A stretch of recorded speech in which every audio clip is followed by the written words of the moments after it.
Questions for reflection. In our first reading, Paul explains to the Colossians that they were formerly estranged from God, but through the sacrifice of Jesus Christ, they have been saved. In fact, they were more than estranged. Some were, in the apostles' words, of hostile intent. Perhaps that was the case with some of us as well.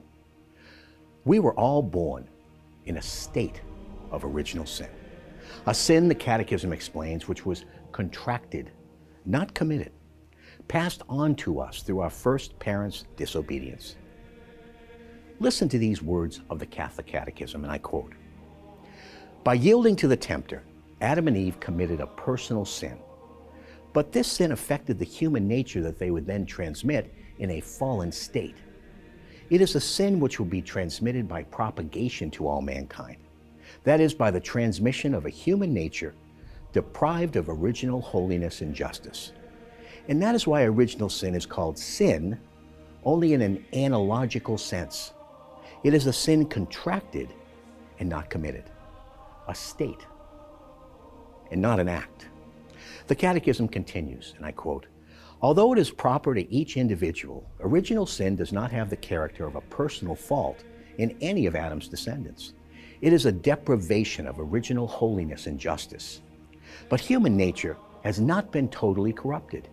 It is wounded in the natural powers proper to it, subject to ignorance, suffering, and the dominion of death, and inclined to sin, an inclination to evil that is called concupiscence." End quote. The Catechism explains that, quote, "Baptism, by imparting the life of Christ's grace, erases original sin and turns a man back towards God.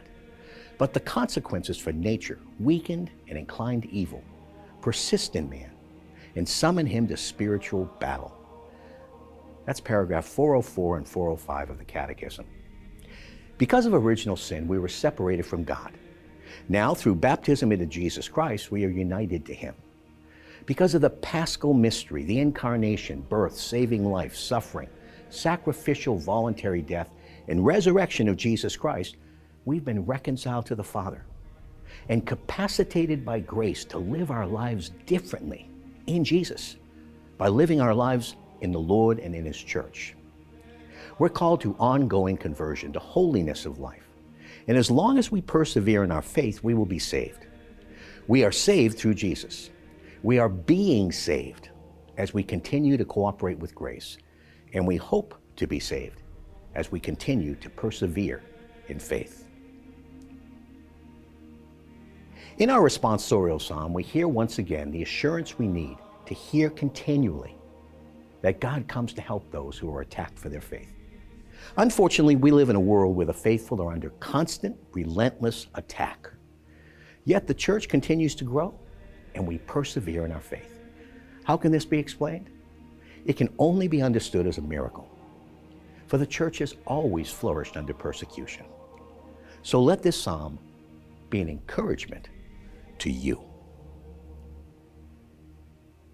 Our gospel reinforces the understanding that it is possible to know about the Scriptures, to read the words, but to be ignorant of their meaning, and to fail to fully experience the encounter with the living Word of God, Jesus Christ, to which they are meant to point.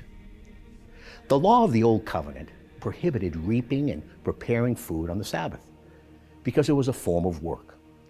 And the Sabbath was to be a day of worship and rest. But the purpose of the law was so that people have time for worship and rest. And when people are hungry, love for neighbor requires that we allow them to eat. This is why David was allowed to eat the bread in the temple. Love is more important than sacrifice. And to underline the point, Jesus sealed His words by proclaiming that He, as the Son of God, was Lord or Master of the Sabbath. So let us remember that love comes first. Love of God and love of neighbor is the whole rule and purpose of the law.